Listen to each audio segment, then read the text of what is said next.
Querido y querida Centennial, en el Reino de España donde vives, viven también gracias a vuestros padres y a vosotros unas personas a las que siempre les han ayudado a pasar de pantalla. Eso sí, sin haberse esforzado nada. No es que les hayan ayudado sus familias, que sería lo normal, sino que les han ayudado los que nunca van a ayudaros a vosotros. Les han ayudado espías, banqueros, jueces, la agencia tributaria, grandes empresarios, deportistas de élite, la aristocracia europea, las finanzas internacionales, los jeques árabes y casi todos los medios de comunicación. Si vosotros metéis la pata, os ayudará seguro la familia, quizá también algún buen amigo o amiga, pero ya. A esta otra gente no, nacieron ya con las pantallas pasadas. En este TikTok que es la monarquía española, las cosas duran más años de los que tú tienes. Y no creas que pasas el dedo y estás en otra cosa, no, pasas el dedo y los monarcas siguen ahí. Aunque el problema, fijaos, no son ellos. Les ves en el Hola o en la tele y no parecen molestarnos demasiado. El problema son el grupito que se apoya en ellos. Dicen que hay dos Españas enfrentadas, pero cuidado. Ellos, que son unos poquitos, son una, y en la otra estamos la mayoría, y ellos nos necesitan a casi todos para vivir como viven. Aunque creas que estás bien, ellos y su grupo están siempre muchísimo mejor y entonces tienen siempre, en tu país, mucha más influencia que tú. Y siempre, siempre, si llega el caso, van a decidir por ti. Son como los ricos del juego del calamar y están tranquilos porque están convencidos de que te han convencido de que tu tarea es llegar al final del juego, aplastando a quien sea, bueno, de tus iguales, o incluso aplastándote a ti mismo cuando renuncias a lo que te gustaría ser y te tienes que contentar por acceder modestamente a algunas cosas que te gustan. La solución a la que no quieren que llegues es que eso de aplastar a los más débiles está mal. Y aún peor, que encima se lo recuerdes a los poderosos, de alguna manera que no se les olvide. La verdad es que los reyes y las princesas parecen algo muy lejano, algo que está en los cuentos, no en tu propia vida. Los miras de lejos y ves que también son famosos, como mucha gente a la que admiras y a la que querrías incluso parecerte. Pero por mucho que te esfuerces, nunca vas a ser ni rey ni reina de este país que es España, porque la jefatura del Estado no se vende en Zara ni la subastan en eBay. De hecho, los influencers no suelen hablar casi nunca o nunca de la jefatura del Estado, porque los que les pagan ganan mucho dinero logrando que las cosas se queden como están. Y ellos saben que a lo largo de la historia los jóvenes siempre han cambiado las cosas, sobre todo cuando se han enfadado con los poderosos. Por eso ahora es más difícil que este tipo de cuestiones ocurran, porque los poderosos han logrado que muchos jóvenes se enfaden por este orden con los inmigrantes, con los pobres, con los que están peor que ellos, con la gente de izquierda, con los homosexuales, con los sindicalistas, con los que tienen otra idea del país, contra sus compañeros de curro, contra las feministas o directamente contra todas las mujeres. Y también contra los que contamos estas cosas, los que decimos que no hay libertad si tienes miedo, si en tu casa no llegáis a fin de mes, o si se cae un techo de la sanidad pública sobre tu cabeza, porque los que te han metido la canción de que vienen los comunistas han sacado el dinero de los hospitales que son de todos para meterlos en los hospitales que son de unos pocos, de los que puedan pagarlos. Los poderosos se cuidan mucho de que no te enfades con tus jefes, de que no te enfades con los políticos que roban, de que no te enfades con los reyes que están huidos, de que no te enfades con tus padres o con tus profesores cuando te roban tu enfado. Cuando estás enfadado y te dicen que no, que te olvides, con quienes intuyes que te están engañando, y entonces te dicen que no, que conviertas tu ira en patrioterismo barato o en una ira contra otros que están tan jodidos como tú. Prefieren que bebas hasta caerte o que te drogues hasta que llegue el fin de semana que viene y empiece otra vez esa rueda de hámster. Hay algo que no seréis nunca ninguno de vosotros, a no ser que nos estén escuchando las infantas desde sus colegios privados. Nunca seréis reyes ni reinas. ¿Y por qué si estamos en democracia? En España el rey Felipe VI va a serlo. ¿Por qué? Pues porque es hijo de un rey, que por cierto está huido de la justicia en Abu Dhabi. Hasta que, si me permitís hacer una metáfora de una película que fue relevante para mi generación, llegue el Mr. Wolf de turno, ese personaje de Pulp Fiction, la película de Tarantino, ese tipo que limpia la mierda de los mafiosos. Y entonces, cuando ocurra algo así en España, se le permitirá regresar como si no hubiera pasado nada. Sobre todo, para que no manche a su hijo, que es rey solo porque el emérito es su padre. Eso sí, si regresara, no creo que hubiera concentraciones delante de su casa con gente agitando la Constitución en su mano. Queridos Centennial, quieren que estéis entretenidos, que no estudiéis nada que os lleve a haceros preguntas, que vuestra principal preocupación sea, no sé, la fiesta de Nochevieja o los regalos de Navidad, que os hagáis las preguntas justitas. No vaya a ser que os enfadéis con quienes están muy decididos, a que no os enfadéis con quienes os están robando el futuro, contra los que os van a dejar un planeta de mierda, trabajos de mierda, viviendas de mierda y un desinterés por los demás, que van a hacer de la vida un sitio, pero que muy triste. A no ser que un día de estos detengáis el dedo o os canséis de entreteneros y entonces os escribáis entre vosotros un mensaje y os preguntéis en voz bien alta: ¿y si en todo esto hay mucho de engaño? Y entonces decidáis pararlo.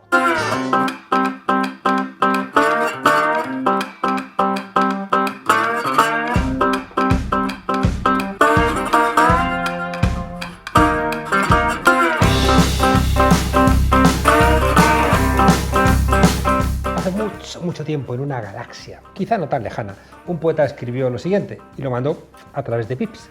Y hay un bip que quiere vivir y a vivir empieza entre una bip que muere y una bip que bosteza. Bip que vienes al mundo, te guarde Dios. Enigmático. Esos versos bien pudiera haberlos firmado George Lucas o C3PO si hubiera hecho una película sobre un país que se acostó franquista y se levantó demócrata de toda la vida. Mientras tanto, una coalición de fuerzas progresistas enfrentada a ese lado oscuro, rancio y anacrónico que sigue oliendo a incienso de sacristía. ¿Quién ganará?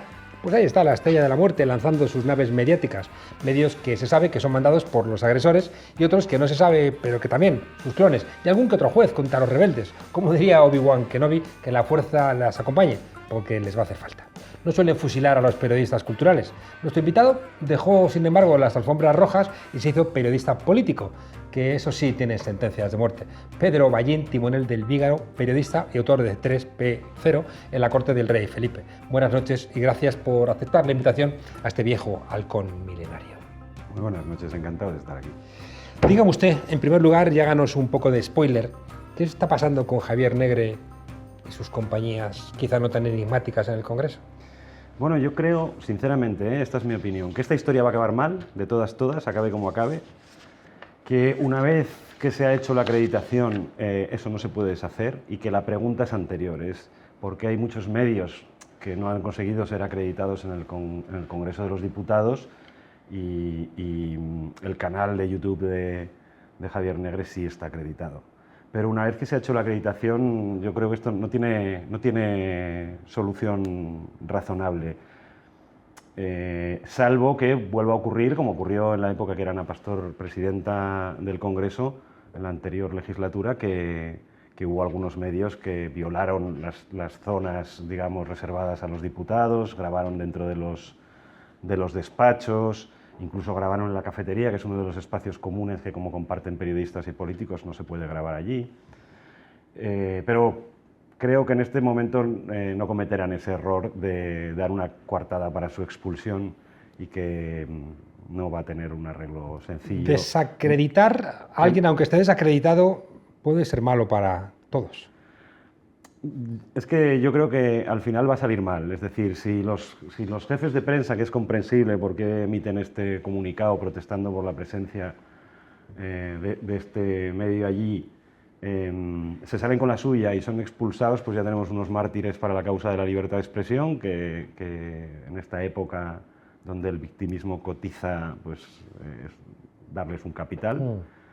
Y si no se hace, pues la tensión seguirá en la sala de prensa. Y, insisto, creo que es que el momento de la duda es anterior. El momento de la duda es por qué hay muchos medios que llevan mucho tiempo queriendo ser acreditados en el Congreso y no están. Y sin embargo, este especie de medio gonzo de la ultraderecha ha conseguido la acreditación en el Congreso de los Diputados. ¿Medio gonzo, has dicho? Sí. Los politólogos, no sabía si había entendido bonzo o gonzo, pero en fin. Anda la ciencia política un poco desbaratada desde que ganó Trump con todo su desarrollo posterior. Y como le tienen que echar a alguien la culpa, dicen que cuando los medios empezaron a dejar de expresar los consensos de nuestras sociedades, ahí empezó a estropearse todo. Yo, una de las cosas que hago, lo hago habitualmente en redes sociales y lo hago en este libro particularmente, es poner mucha de la responsabilidad de casi todo lo que ocurre y achacamos a la política sobre nuestras espaldas, porque creo que al menos somos un eslabón indispensable para crear determinados humores sociales. Es verdad que las corrientes de fondo que elevan hoy esta ultraderecha trampista, como Populachera y Zafia, están ocurriendo igual en todos los países, y o todas las profesiones periodísticas de todos sitios están fatal, que a lo mejor sí, o además hay otras corrientes de fondo que explican esto. Pero, o sea, en el papel de Trump es claro cuáles han sido los medios que han desempeñado un papel fundamental en convertir en admisible lo inadmisible democráticamente. Y bueno, en nuestro país también es conocido el blanqueamiento. En nuestro país ha pasado una cosa peculiar, que somos el único país que no le puso un cinturón sanitario, un cordón sanitario a la ultraderecha, pero también es cierto que, aunque desde el punto de vista de la autoestima de la democracia yo creo que debería haberse hecho, donde sí se ha hecho no es que haya ido mucho mejor la cosa, no se ha conseguido sacar del espacio político a la ultraderecha. Así que, independientemente de la responsabilidad de todos, son fenómenos bastante complejos de gestionar. Y hay como una especie de aire de época en el que esto, por lo que sea, en todos los países prende. José María Lasalle, que es a todas luces el autor más citado, la persona más citada. Yo creo que no, que es Diony López el más citado. No, Lasalle seguro apuesto. Decía que gracias a Twitter, que le quitó la cuenta a Donald Trump, aquel país no desembocó en una guerra civil. Y en cambio yo pienso que qué horror que sea una empresa privada la que decide quién ha ganado y quién no ha ganado las elecciones en un país. Algo se nos ha ido de las manos. Bueno, Lasalle, y además él como ex secretario de Estado de Agenda Digital y liberal de pro, digamos, él tiene escrito que la gestión de los datos y de las grandes redes debe estar supervisada por los gobiernos, que no se puede dejar a las compañías privadas y algoritmos arcanos la gestión de algo como la libertad de expresión. Es muy obvio que ahora mismo el principal gestor de libertad de expresión no son los gobiernos que dan espacio radioeléctrico a las televisiones, sino las compañías que tienen el control de la conversación pública a través de redes sociales, sea Twitter o Facebook. Y claramente esto es un problema porque además son empresas de un tamaño supranacional que básicamente escapan al control y la gestión de muchos países. Entonces, claro, por una parte, a lo mejor la decisión de Twitter en el último momento del mandato de Trump contribuyó a que la cosa no se desmadrara, pero también que el control de la libertad de expresión hubiera estado en sus manos todo ese rato, y que Trump cayó cuando lo decidió una compañía de Silicon Valley, dice pocas cosas buenas de una democracia liberal. Hablando de democracias liberales, en el caso de España, algunos apuntan, y usted va en esa dirección, que el 11M con su bulo, es decir, la mentira por parte de, sobre todo, primero iniciada por Aznar, pero después prolongada en el tiempo por Pedro J. Ramírez en el diario El Mundo, fue como el parteaguas de la podredumbre de los medios en España. Sí, en lo periodístico y en lo político. Zapatero fue el primero que padeció el tener una oposición que negaba su legitimidad como presidente del gobierno, que consideraba que estaban manchadas las elecciones. Y la cosa fue más grave. Esto le costó la cabeza a José Antonio Zarzalejos, director del ABC, porque no quiso secundar, digamos, el plan detrás del que estaban, entre otros, Rouco Varela, Esperanza Aguirre. Lo cuenta en el libro La Destitución con todo detalle Zarzalejos. Y yo creo que sí, que esa reflexión, eso de cuando se jodió el Perú en España, es ese año, en 2004, después de los atentados, en el que se enfanga el espacio político y el espacio comunicativo. Y en lo que a nosotros nos toca, a los periodistas, creo que lo peor de aquello fue que la mentira se saldó con impunidad. Es decir, que no hubo un castigo ni comercial ni de ningún tipo al estar zarandeando una mentira. Es que siguen invitando a Pedro J. durante Ramírez como maestro de periodistas, y sería no un maestro de periodistas, sino un maestro de mentirosos. Bueno, buena parte de la panespermia, por así decir, que provocó la crisis después de la crisis de 2008, la crisis de los periódicos en general, Si seguimos la trayectoria digamos, de todo el alto mando del periódico El Mundo y lo que han ido haciendo luego, más o menos han ido alineando con la ultraderecha, han sido los principales blanqueadores, ¿no? ¿Y por qué el periodismo en Madrid es tan tóxico? ¿Por qué parece que se junta toda la mierda en esta ciudad? No lo sé, creo que si hubiera un sistema Perdón, estatal... uno sale fuera de Madrid y no es tan tóxica. Bueno, hay de todo, hay de todo en todas partes, no es Madrid todo el problema, pero sí es verdad que al estar todos los medios estatales concentrados en la ciudad, digamos que es muy difícil que entre como aire fresco, miradas que no tengan que ver con este ombliguismo de pensar de que lo que pasa en Madrid es lo que pasa en España. En su momento, cuando se reguló la televisión privada en España, pues podría haber habido una televisión estatal radicada en Bilbao, o en Barcelona, o en Málaga, y esto no se contempló. Entonces, es un poco, son estas tensiones del diseño territorial nuestro que es tan paradójico. Por ejemplo, el diseño económico del país es centrípeto. O sea, Madrid es una aspiradora desde hace décadas de actividad económica.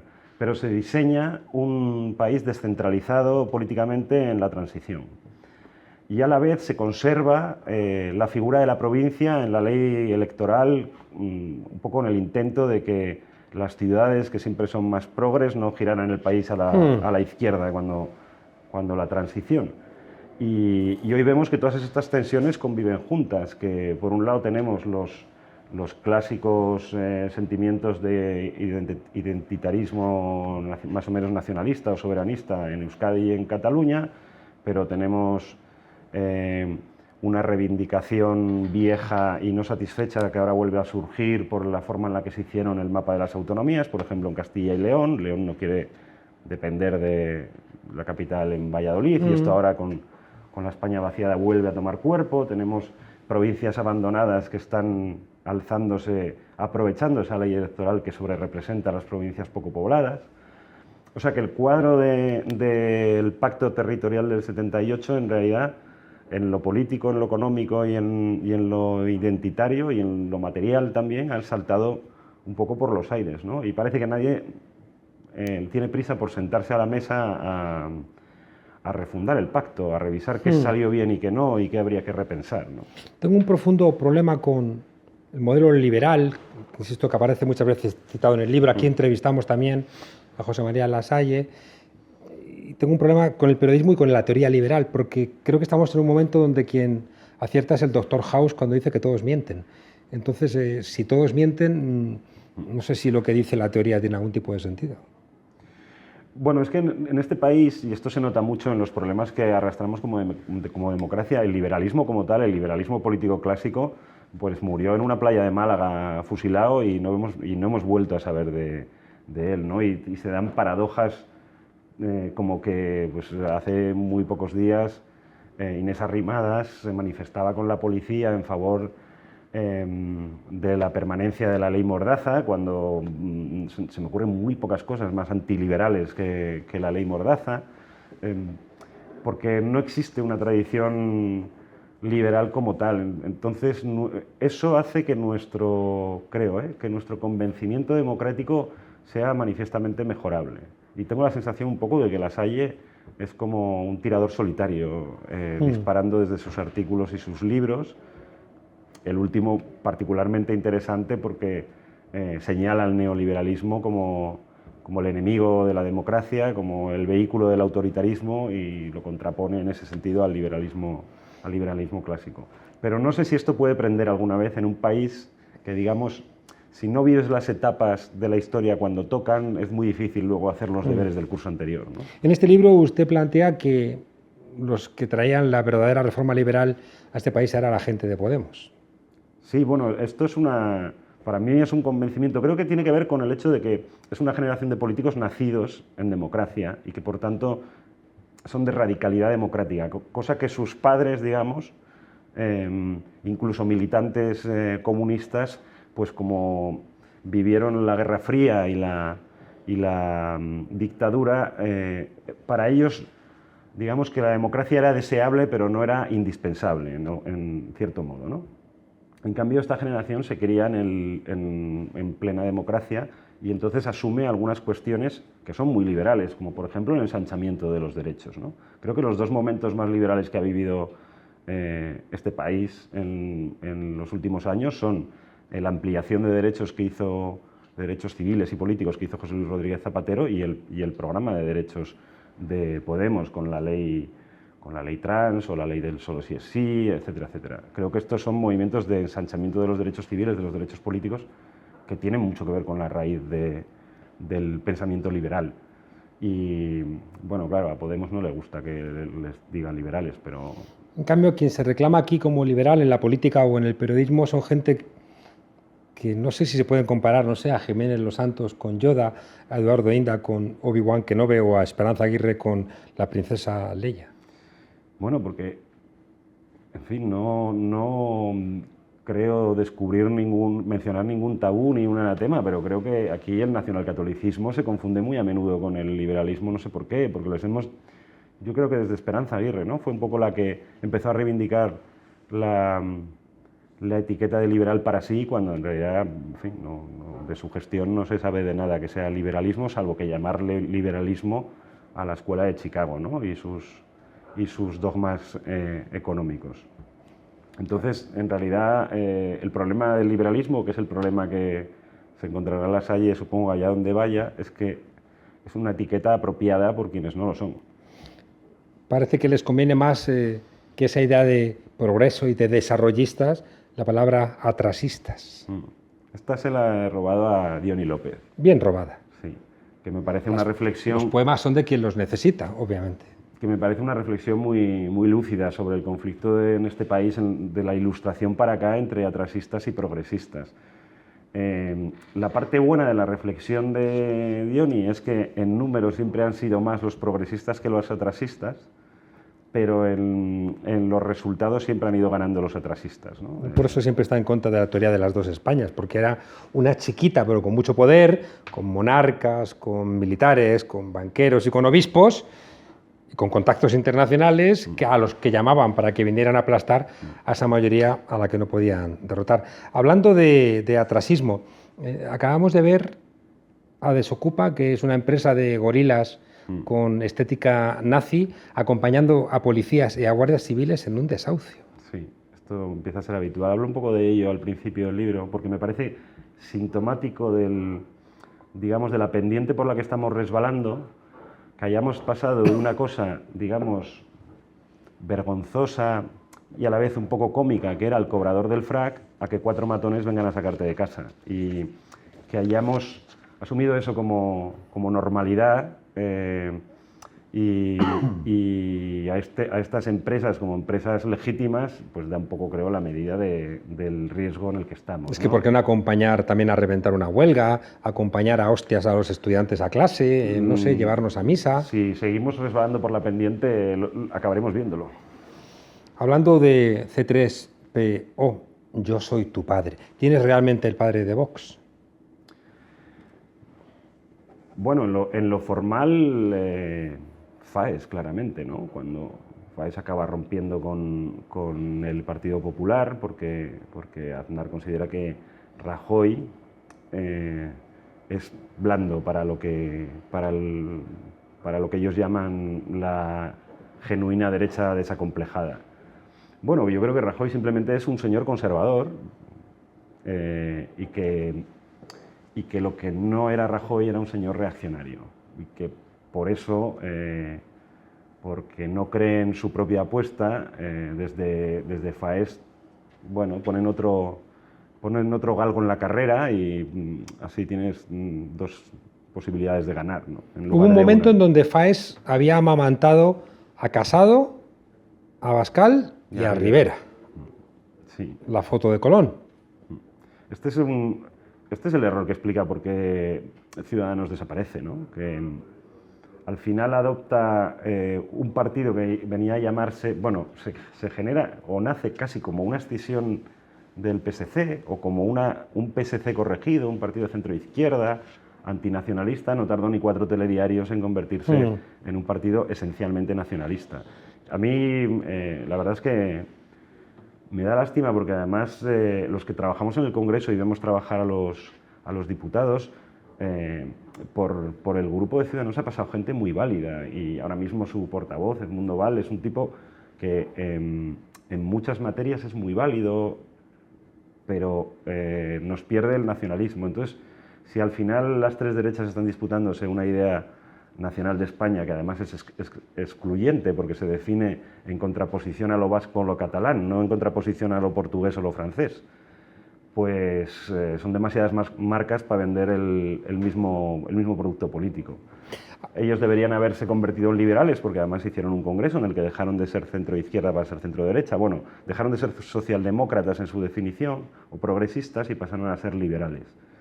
Pero yo estoy por ver todavía qué hay de liberalismo en Ciudadanos. Hay un par de capítulos que me han llamado la atención en la medida en que en las películas los juzgados suelen ser una cosa seria. ¿El Consejo General del Poder Judicial es serio? Porque cualquier parecido entre el Poder Judicial y el Consejo Jedi es pura coincidencia. A mí me gustaba de la decadencia de la República Galáctica de George Lucas. Me gusta cómo en realidad la democracia acaba cayendo víctima de un montón de gente que cree estar defendiéndola, de alguien que conspira para derribarla, pero de un montón de peones que actúan haciéndole el juego sin saberlo. Entonces, yo no creo que las altas magistraturas de la justicia española, que han girado hacia un conservadurismo muy fuerte y hacia una interpretación de la Constitución contraria a la que se hizo durante los primeros 15-20 años, que fue una interpretación de ensanchamiento de los artículos de la Constitución, y llevamos muchos años ya viviendo todo lo contrario, una especie de solidificación como si fueran letras de oro. Pero sí creo que, independientemente de que crean que actúan en favor de la democracia, no lo están haciendo. Yo creo que hay una pulsión en el Estado profundo, que es un poco el tema general del libro. Hay una pulsión en el Estado profundo por contener a la democracia en sus furores o de modernización o de progreso, y eso ha creado una situación terriblemente anómala en la que el judicial es básicamente uno de los brazos del Estado profundo para contener los progresos que pacte la mayoría representada en el Congreso de los Diputados o las acciones del Ejecutivo. La prueba es los conflictos que ha habido entre el Congreso de los Diputados, el Consejo General del Poder Judicial, el Supremo, y el hecho de que toda acción política acaba sometida a los juzgados, ¿no? Se ha instalado en este país un poco como la idea de que todo lo que no está en mi programa electoral y lo hace otro es porque es ilegal. Y claro, esto no hace a nuestro sistema democrático más eficiente, sino lo contrario. El hecho de que un año y pico después de la pandemia tengamos una sentencia del Constitucional que dice que la herramienta diseñada por el constituyente para tratar una crisis sanitaria de grandes dimensiones, el estado de alarma, está mal aplicado y que hay que poner el país en estado de excepción si hay una nueva pandemia. Pues eso básicamente es una interpretación que seguramente desde el punto de vista de la literalidad tiene algún sentido, pero bueno, los juristas y los juristas de academia siempre dicen que en realidad lo benéfico de una ley es que pueda ser interpretada aterrizándola en la realidad, ¿no? Tengo la sensación de que la derecha española, la única legitimidad profunda que entiende es la monárquica católica y quizá la manada, la victoria del 36. Lo digo porque, por lo que usted plantea, cuando hay algo que no les gusta, lo llevan a los tribunales convencidos, ¿no?, de que los tribunales son suyos. Igual, el otro día Casado, ¿no?, va delante de muchos policías, cuando los policías son los que tienen detenida una buena parte de gente del Partido Popular por ladrones y de corruptos. Y luego hay otro elemento que aparece en el libro: no solamente consideran que la policía es suya, que la justicia es suya, que España es suya, que el rey, que la bandera son suyos, sino que además le piden a los demás que abjuren de Lucifer, que pidan constantemente perdón por sus pecados. Bueno, esto es una reflexión que tiene que ver también con nuestra propia historia, ¿no? Al margen de otras consideraciones, la reforma protestante fue una reforma modernizadora de Europa, desde el punto de vista cultural e intelectual. Que la reforma protestante no pasara por aquí y seamos los padres de la contrarreforma, que hubiéramos expulsado a moros y judíos y queriendo convertirlos en cristianos nuevos, pues es una cosa que se ha conservado. Y se ha conservado porque en la política, desde la ley de partidos de 2002, creo, que fue la que sirvió para ilegalizar a Batasuna, vivimos como prisioneros de un humor declarativo. Es decir, uno no tiene que hacer el bien o ser honesto, uno tiene que decirlo. Este principio por el cual se puede ilegalizar un partido por una ausencia de hecho, es decir, por no condenar algo que ocurre, en realidad abre la puerta a lo que luego vimos cuando las cartas que se intercambiaron Puigdemont y Rajoy, cuando el 155, los apercibimientos de Rajoy a Puigdemont, no le decía, usted ha hecho esto, deshágalo. Le preguntaba si lo había hecho. Lo que quería era una carta de Puigdemont diciendo que no había declarado la independencia, pero, en fin, la independencia no puede ser un secreto, quiero decir, o se ha declarado o no se ha declarado, no cabe, y vivimos todo el rato prisioneros de esto mismo, que si no sé quién tiene que pedir perdón. El perdón es un concepto religioso. Después de la Ilustración, las sociedades modernas descansan sobre la responsabilidad, no sobre la culpabilidad y el perdón. El perdón, con todo esto que se ha hablado ahora mucho, además, con el estreno de la película Maisabel, de los encuentros entre condenados de ETA con víctimas, es una película muy interesante para hablar de esto, porque hay un momento en que Maisabel le dice a uno de los que asesinó a su marido, Maisabel Lassa, no quiero que me pidas perdón, no te atrevas a poner sobre mi tejado la responsabilidad de perdonarte o no. Mi encuentro contigo es para otra cosa, tiene que ver con la posibilidad de que unos y otros sigan viviendo en una misma sociedad después de la sangre, ¿no? Pues estamos en el país de es que no ha pedido perdón, pedir perdón no es un hecho jurídico. Nos hemos comido el tiempo, pero no puedo dejar de hacerle 3 preguntas. Este país es un país que vota a millones de españoles a un partido de ladrones, confesados y evidentes, que apoya a Amancio Ortega, un rico que a través de ingeniería fiscal se ahorra pagar impuestos frente a las reivindicaciones de defensa de la sanidad pública, que se pone del lado de la reina Sofía, proveniente de una dinastía nada democrática, en vez de apoyar a la plebeya Leticia en sus cuitas. En este país hay gente que tiene que cambiar de manera de pensar para que entren en las filas de la democracia.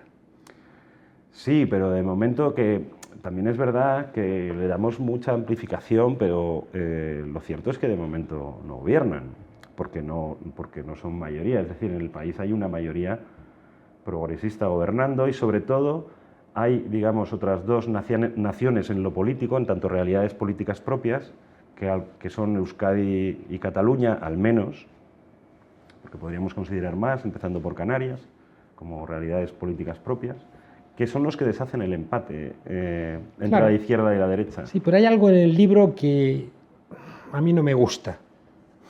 Igual que no me gusta un planteamiento similar de gente con la cual comparto aventuras políticas. Y es asumir lo que existe como una suerte de fatalismo, cuando lo que está encima de la mesa es que hay que cambiar la manera de pensar de esa gente que piensa de una manera que no es compatible con la democracia. No se trata de buscar acomodos para construir una mayoría que frene a esa gente que piensa tan mal, sino que este país tendrá que avanzar y esa gente habrá que decirle, usted es que no es demócrata, es que lo que usted está defendiendo es una barbaridad. Pero eso se hizo. O sea, hubo un esfuerzo de educación en democracia, digamos, y para lo cual fue imprescindible el concurso del periodismo, que fue exitoso al menos hasta el cambio de siglo, o sea, convirtió la democracia en indiscutible. Ahora estamos viviendo un proceso por el cual los viejos humores del nacionalcatolicismo, que quizá existieron larvados durante las primeras 2 décadas de la democracia, ahora sienten que pueden desacomplejadamente reivindicar la causa, ¿no? Mientras durante los años 80 o los 90, digamos, se sentían avergonzados de eso, entonces no se manifestaban como tal. Es decir, estamos en un tiempo muy crudo, en el que de repente la gente está airada, enfadada y cuando estás enfadado con el presente y el futuro se llena de incertidumbres, que es algo que ha hecho la pandemia, el cambio climático, etc., normalmente la única posibilidad es mirar hacia atrás y ser nostálgico de tiempos más ordenados, donde el mundo era más sencillo de comprender. Y este es un mal que ha afectado mucho a la derecha, en el entendido de que prácticamente, desde el punto de vista de la representación política, la derecha sensata y comprometida con la democracia está apagada o fuera de cobertura, no la escuchamos. Pero también es un problema que está padeciendo la izquierda. Dentro de la izquierda hay furores también de regreso a tiempos más organizados, donde, bueno, básicamente esto, donde la realidad era más simple y por lo tanto entenderla era más sencillo y eso aportaba un mundo más consolador, ¿no? Creo que aparte de la fase educación, digamos, de la fase de comprensión del fenómeno democrático y asumirlo como indiscutible, también tiene mucho que ver el humor social. Y el humor social no es solo educación, el humor social tiene también que ver con que el futuro tiene que presentarse como una posibilidad de mejora y no como un gran mar de incertidumbres, ¿no? A veces el Partido Socialista parece que le da miedo pelear contra el lado oscuro. Sí, el PSOE... Yo creo que está ahora mismo está en la mejor disposición, porque puede arrastrar los pies porque hay alguien que tira de ellos, ¿no? O sea, esta cosa de, digamos, que le reprocha mucho una parte de sus electores, de que cuando están en la oposición son muy progresistas y sus programas son muy avanzados, y luego cuando llegan al gobierno, digamos, adoptan un poco la posición del guardés de finca, de no tocar nada para que cuando vuelvan los otros no haya un candelabro que no esté en su sitio. Ahora con Podemos en el gobierno, digamos que le han dado ese papel a Unidas Podemos de recordarle cuáles son sus propios programas políticos. Por ejemplo, la reforma laboral, la derogación de la reforma laboral forma parte del programa del PSOE, no solo del de Unidas Podemos. Decíamos en la primera saga de la Guerra de las Galaxias que el PSOE hacía como con el violín, que se agarraba con la izquierda pero se tocaba con la derecha. Nos vamos. Dice usted que Pablo Iglesias es uno de los políticos que más alto concepto de sí mismo tiene en España. Los demás no están mal, ¿eh? ¿No será una cuestión generacional? Bueno, además, aprovecho y añado otra cosa. Uno de las bestias negras de la derecha es el feminismo. No hay muchas mujeres en este libro. No, porque es bueno, tiene que ver, seguro que una parte de culpa es solo mía, es decir, que tiene que ver con que el aprendizaje, digamos, de la desmasculinización también afecta a la escritura, pero otra es porque ha sido una etapa, curiosamente, la etapa en la que España se convierte en capital mundial del movimiento feminista ha sido una etapa que en sus principales actores políticos ha sido un duelo de carneros, o sea, los últimos 6 años, que son un poco lo que recoge este libro, se recoge un poco más, pero básicamente ha habido 4 protagonistas que son 4 hombres de la misma generación: Pedro Sánchez, Pablo Casado, Pablo Iglesias y Albert Rivera, ¿no? Y ahora con la irrupción posterior de Santi Abascal. Entonces, es verdad que es un relato masculino en general y es un relato masculino en parte. Insisto, seguro que una parte de culpa es mía, pero otra parte de culpa es que curiosamente hemos vivido una etapa muy masculina. ¿Y es una generación muy pagada de sí misma? Bueno, yo una de las cosas que he visto en los procesos en estos procesos cainitas que ha vivido Podemos durante estos primeros 5 años de vida, 6 años de vida, es que el componente personal era muy importante. Es un síndrome de la política neoliberal. Podemos no es un partido ancho en lo ideológico, un partido que tenga unas grandes divergencias dentro de las familias que hay dentro sobre la acción política, como sí lo es, por ejemplo, el PSOE o sí lo es el PP, que son partidos muy anchos. Y, sin embargo, yo creo que en el fondo, en todas sus cuitas, ha habido algo de personal y de protagonismo. Un poco lo que yo llamo el síndrome de Wozniak, que es yo estaba también en el garaje el día que inventamos el Macintosh, ¿no? Pero solo se ha hecho famoso el otro. Y a lo mejor es irreversible porque pues, crecieron con Reagan. y con Thatcher. Entonces crecieron en una sociedad así. Pero es verdad que el ego de los personajes de la nueva política es un factor de colisión, y ha sido un factor de colisión. Pedro Ballín, autor de C3PO en la corte del rey Felipe, la guerra del Estado profundo español contra la democracia liberal. Muchas gracias por acompañarnos en este territorio todavía no hollado por drones ni estrellas de la muerte. Por cierto, ni fascista ni antifascista sería como si Lucas Skywalker dijera ni la fuerza ni el lado oscuro. Pues sí. Qué desastre. Gracias por acompañarnos aquí. Gracias a ti.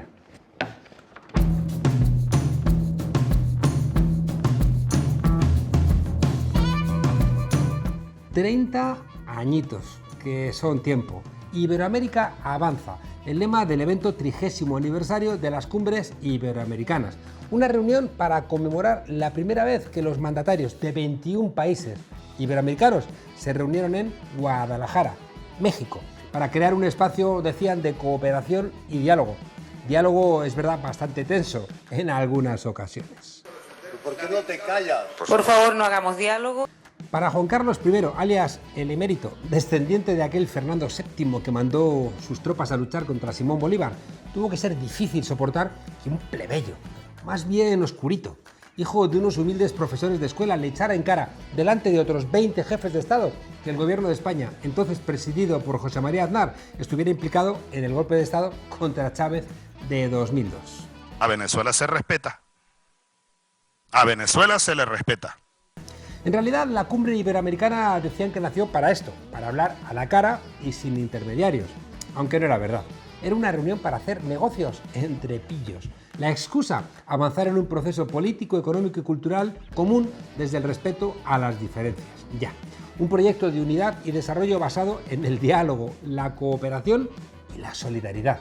Un instrumento que llegaba con 500 años de retraso, pero como dice el refrán, más vale tarde que nunca. Endara, Felipe González, el comandante Fidel Castro, a la derecha de Fidel Castro, César Gaviria Trujillo, Carlos Saúl Menem, el rey de España, el presidente de México, el presidente de Brasil, a la izquierda del presidente de México, Jaime Paz Zamora de Bolivia, está también el presidente de Honduras. Entre los ilustres, ¿qué digo? Ilustrísimos asistentes a aquella primera cumbre de 1991, Carlos Salinas de Gortari, anfitrión, el rey Juan Carlos I, alias el emérito, Alberto Fujimori, Carlos Andrés Pérez, Carlos Menem, Fernando Collor de Mello, César Gaviria, madre mía, lo mejor de cada casa. El que no terminó en la cárcel tuvo que huir al Golfo Pérsico. Y si le sumamos los muertos a sus espaldas, los asesinados en Chiapas, en las favelas de Río, en Lima, en el Caracazo, en el saqueo de Argentina, en los campesinos colombianos, pues tenemos que en aquella cumbre el que no era ladrón era asesino, o no fue, o miró siempre de soslayo.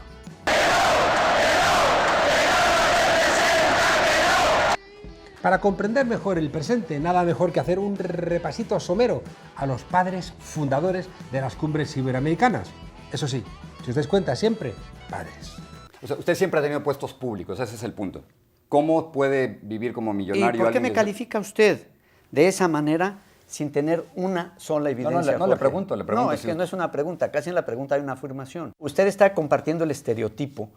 Empecemos por Carlos Salinas de Gortari, el que continúa la estela neoliberal abierta por Miguel de la Madrid, que dinamita ese compromiso social que había tenido siempre el PRI, más allá de su comportamiento radicalmente corrupto. Carlos Salinas, el primer presidente mexicano que estuvo a punto de entrar en prisión por la privatización de bancos nacionales como Bancomer o Banamex y de empresas estatales como Telmex, negocios que hicieron engordar los bolsillos de empresarios amigos como Carlos Slim y de su propia familia. En fin, no hay serie sobre narcos en donde no salga Carlos Salinas y su familia. En su gobierno se gestó la revuelta zapatista, que después estallaría de manera clara con su sucesor, Ernesto Zedillo. Al final, frente a rifles de madera, Zedillo, ordenado por Salinas, que era quien mandaba, mandaron helicópteros, balas, tanques y soldados. Muchos soldados. Y ya digo, unos están en la estela de la gloria de México y otros, como Salinas, en las películas de narcos.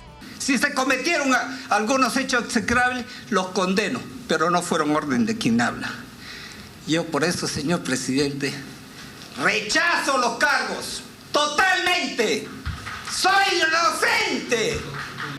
Alberto Fujimori, condenado a 25 años de prisión por delitos de lesa humanidad, es decir, cosas que cuesta la vida a seres humanos inocentes. Es el preso más caro del país, vive a cuerpo de rey en una exclusiva prisión diseñada para él. Pobre pueblo peruano. En los últimos 30 años, 6 presidentes acusados de corrupción. Ollanta, Alejandro Toledo, Martín Vizcarra, Pablo Kuczynski, alguno como Alan García, muy amigo, por cierto, de los que montaron las cumbres iberoamericanas, es decir, Felipe González, no llegó a pisar la cárcel porque terminó suicidándose. Su hija, implicada también en casos de corrupción, se presentó frente a Pedro Castillo, me refiero a Fujimori, con el apoyo, claro, de Vargas Llosa. Perdió, pero anda que nos siguen incordiando. Empezamos a aplicar los correctivos en los precios de los productos nacionales. Un compromiso que tenemos ante el país, que no ante el Fondo Monetario Internacional. Comunidades de la capital, como el 23 de enero, fueron acribilladas dentro de sus propias residencias. Aunque no existen cifras oficiales de fallecidos, la Defensoría del Pueblo estima que sobrepasan las 2.000 personas. Carlos Andrés Pérez, expresidente venezolano 2 veces, condenado a más de 2 años de cárcel por delitos de corrupción, malversación genérica y peculado moroso. ¿Tendría algo que ver su enorme amistad con Felipe González con la repentina fortuna amasada por el empresario venezolano Gustavo Cisneros tras la expropiación de Rumasa o la venta del Corte Inglés por 1 peseta? Hay quien dice haber visto a un tal señor X intermediando ahí, en la compra de Galerías Preciados. En 1989 estalló el Caracazo, desatado por la subida de los precios de los combustibles. El ejército, mandatado por Carlos Andrés Pérez, salió a la calle a meter al pueblo en sus casas, miseria, a golpe de disparos. Unos cuantos miles fueron al cementerio. La socialdemocracia a veces parece acordarse del asesinato de Rosa Luxemburgo y protagoniza estas masacres en pleno siglo XX. Ay, qué miedo pensar en el siglo XXI. Que he asumido personalmente para continuar librando una guerra total contra un auténtico flagelo que corroe nuestra convivencia solidaria, es decir, en contra de la corrupción. Carlos Menem, Partido Justicialista, un peronista de los malos, condenado a 3 años y 9 meses de prisión por fraude. También fue investigado y detenido por la venta ilegal de armas a Ecuador y Croacia. Y qué curioso, la posterior explosión de la fábrica militar de Río Tercero, con un objetivo: ocultar pruebas. Sobreprecios en las privatizaciones, mordidas en las licitaciones son lo que completan el currículum político llamado El Turco, sobrenombre con el que se conocía a este personaje de inolvidables patillas, inolvidable querencia por el dinero de los argentinos y de las argentinas. En memoria del saqueo, el cineasta Pino Solanas demostró que el daño que hizo Menem a la Argentina va a necesitar décadas todavía para solventarse.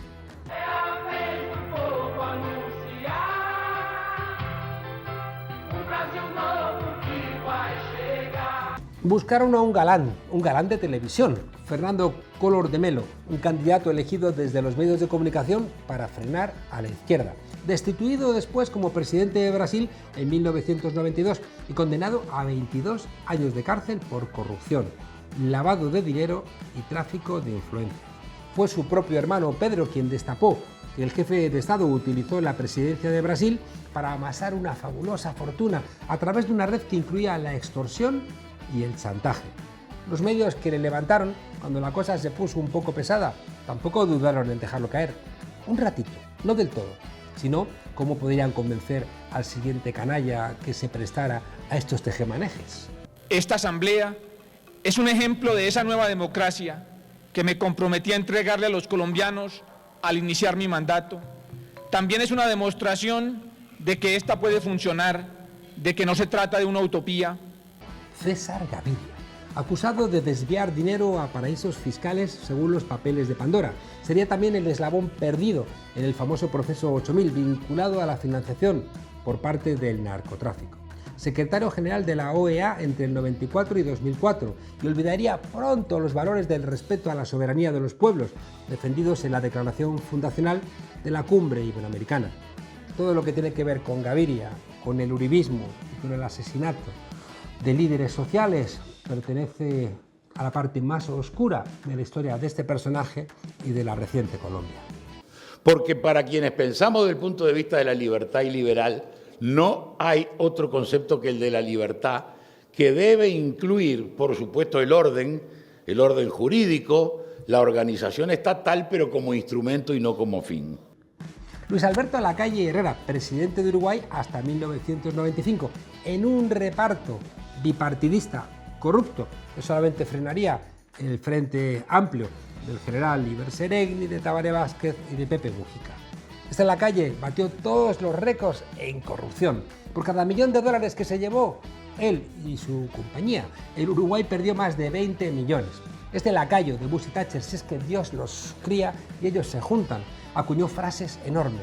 A los jubilados les vamos a ir atrasando los pagos de manera que a final de año, en vez de 12 remuneraciones, reciban 11. Es que era un genio. Aún así, la saga neoliberal continúa en la persona de su hijo, Luis Lacalle Pou. Ya decía alguien que cada 10, 15 años uno se olvida de los corruptos que te engañaron. No hay vacuna contra la corrupción, no hay vacuna contra la deslealtad y no hay vacuna con aquel que traiciona la confianza. Desde que alguien mordió la manzana que no tenía que morder, esto sucede en todos lados. Y el rey emérito de España, pues por lo visto el rey Juan Carlos resultó el más listo de toda esta cuadrilla, viviendo a cuerpo de mérito en Abu Dhabi. ¡Ole tus narices! Privilegios de la monarquía. ¿No es verdad que es una cosa histórica? ¿No era la monarquía borbónica la gran anfitriona de estas cumbres? ¿No era el glamour de la Francia borbónica y la España también borbónica la que alimentaba esta necesidad de gloria de estos presidentes corruptos? Lo siento mucho. Me he equivocado y no volverá a ocurrir. Pues si salían en el Ola, pues ya estaba todo solventado. ¿Padres de la Unión Iberoamericana o padres de la corrupción política? Con semejantes mimbres es lógico que la Declaración de Guadalajara del 19 de julio de 1991 terminara siendo una especie de brindis al sol de cara a la galería. Derechos humanos, respeto a la soberanía de cada país, desarrollo económico, igualdad social, un conjunto de tópicos y buenas intenciones que jamás defenderían realmente. Por poner un ejemplo, el primer acuerdo internacional del espacio iberoamericano no llegaría hasta la quinta cumbre celebrada en Bariloche. La cumbre de Oporto en 1998 y la de La Habana en el año 99 establecerían la primera y muy reducida institución permanente de la Conferencia Iberoamericana, la Secretaría de Cooperación Iberoamericana. Por cierto, el Partido Socialista acaba de apoyar para este cargo al canciller de Piñera, en mitad de unas elecciones entre la democracia y el pirochetismo. Y por supuesto, el escogido por los socialistas españoles, por el ministro Álvarez, estaba apoyando a los pirochetistas. Muchas fotos y almuerzos, pero pocos resultados. ¿Cómo sería la cosa que lo que empezó siendo una reunión anual se transformó en bienal a partir de 2014? Si no es por no ir. Si hay que ir, se va. La evolución de asistencia pues también ha experimentado un retroceso significativo en los últimos años. Si es que hay cosas que ¿para qué coño vas a ir? Podríamos dividir tres fases. Una primera entre el 91 y 2003, donde acudían entre 22 y 18 presidentes y jefes de Estado a cada cumbre. A partir de 2004, donde ya se va notando el desgaste y la confrontación ideológica, hombre, claro, si te están dando golpes de Estado y hay presidentes que los apoyan, como para ir a juntarte con estos sinvergüenzas. Ahí descendió la asistencia, pero nunca bajó de 16. Y luego una tercera que abarca desde 2008 hasta la pandemia, con medias abultadísimas, entre 8 y 12 asistentes. En 2021, en la cumbre semipresencial celebrada en Andorra, resurgió en cuanto a participantes, aunque con los mismos resultados mediocres de siempre. A pesar de nuestra cultura, idioma e intereses comunes, durante casi 200 años, desde que la mayoría de América Latina alcanzó su independencia, hemos sido divididos, agredidos, amputados, intervenidos, subdesarrollados, saqueados. Fidel Castro, Hugo Chávez, Nicolás Maduro, Evo Morales, Cristina Fernández de Kirchner, hasta el propio rey Juan Carlos hizo pellas en 2013. Y eso que era en Panamá. Y ya sabemos si a los Borbones, si hay algo que le gustan, son estos paraísos. Pero vamos a ver, ¿para qué vas a ir a una cumbre que traiciona sus propios principios, sino para engañar a tu propio pueblo? ¿Para qué perder el tiempo en una cumbre que prioriza los intereses de Estados Unidos o de las élites de la Unión Europea antes que la de los propios pueblos que pertenecen a esta cumbre? Yo creo que el mayor problema de América Latina es la desigualdad y la perda de soberanía sobre sus riquezas. Decía la carta fundacional de la primera cumbre iberoamericana, si es que el papel lo aguanta todo: guiaremos la conducta externa de nuestros países sobre la base del derecho internacional. Promoveremos la democracia y la pluralidad. Defenderemos el respeto a la soberanía nacional de los estados. Impulsaremos la solidaridad. Vamos, todo lo que ha hecho el grupito ese de Lima. Han defendido el respeto a la soberanía nacional y el derecho internacional en Cuba, en Venezuela. ¿Sirvió para algo la cumbre iberoamericana cuando los golpes de Estado contra Hugo Chávez, Evo Morales, Mel Zelaya, contra el presidente Lugo en Paraguay? ¿De qué sirve presumir de solidaridad entre ambas orillas del Atlántico si al final el 70% de las vacunas contra el COVID-19 que se han administrado en América Latina han llegado desde China, madre patria? ¿Y los derechos humanos en las manifestaciones de Colombia o Chile? ¿En qué han mejorado la vida de los pueblos las 27 cumbres iberoamericanas que llevamos? Me parece que es tiempo de sustituir la política de bloqueos y de malos tratos por la opción de respetarnos, caminar juntos y asociarnos por el bien de América. Lógico que otras cumbres internacionales, como las Américas, UNASUR o la CELAC, le hayan comido la tostada, algo inútil, incluso desde sus inicios, tramposo. ¿De qué sirve una Iberoamérica si al final los acuerdos económicos se firman en otras cumbres, como las que tienen lugar entre la Unión Europea y la CELAC? ¿De qué sirve reunirse en Guadalajara, Madrid o Andorra si el destino de las naciones se decide en Bilderberg, Davos o el G20? Es lógico gastar millones de euros, la de Cádiz en 2012 costó más de 5 millones, en reunir a unos cuantos jefes de Estado solo para la foto.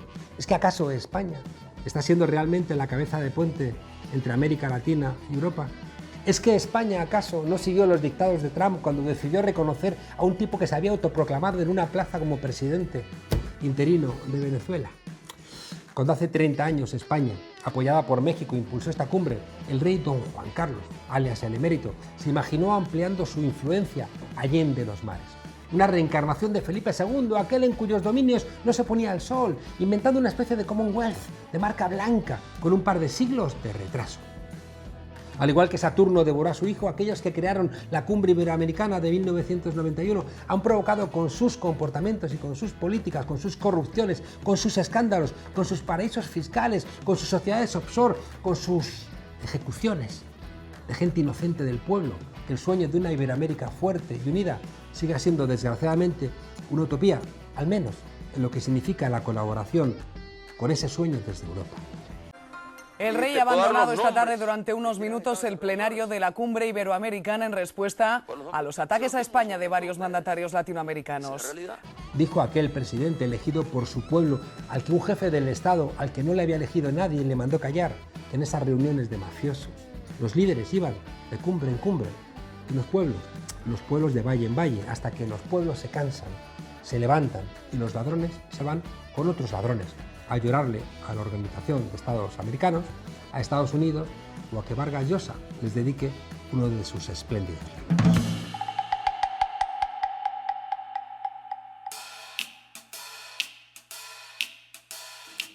Vuelve a casa, vuelve a tu hogar por Navidad. En fin, que dice el Confidencial que el emérito estaría planeando su vuelta a España por Navidad.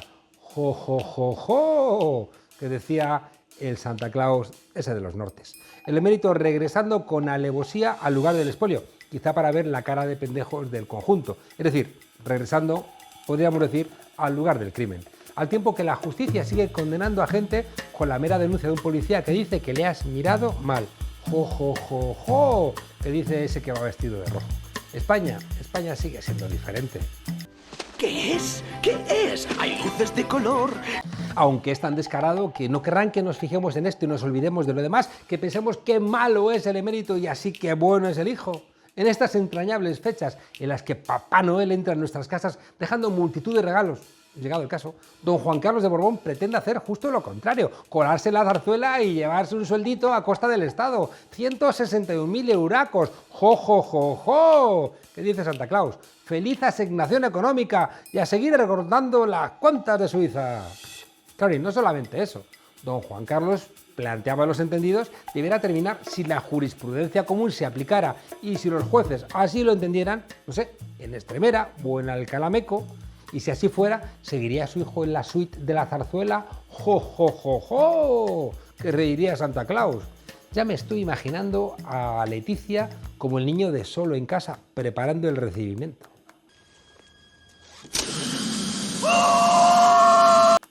Y llegados a este punto de campechanía, preguntémonos, ¿puede explicarse a un joven de la generación Z, como la princesa Leonor, que el trono de su abuelo como rey es idéntico a Felipe VI? Y que sería idéntico a ella misma llegado el caso. Es verdad que le resultará más complicado que ella le explique a sus compañeros progres del Atlantic College, esos que celebran fiestas queers, que su abuelo tiene algo de absolutista carca del siglo XVI.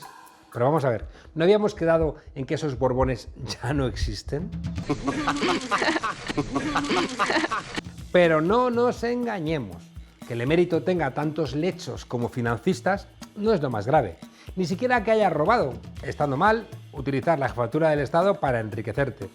Lo grave es que por culpa de la legitimidad monárquica que se come a la legitimidad democrática, España sigue pareciéndose más a Marruecos que a Alemania, incluso que a Portugal. Lógico que el CIS no pregunte por la monarquía. A ver qué joven medianamente preparado se va a tragar ahora, a punto de entrar en el 2022, que los reyes son unos señores puestos por Dios y que por eso pueden seguir viviendo a costa del pueblo generación tras generación y que eso no se vota. A ver cómo le sienta a un millennial que tiene que seguir viviendo en casa de sus padres porque no le da para pagarse un alquiler, que un millonario con cuentas en Suiza exija vivir en un palacio y además cobrar 161.000 euracos. ¿Por qué? ¿Por una cuestión genética? ¿Porque lo vale? ¿Pero no habíamos quedado en que todos los españoles somos iguales?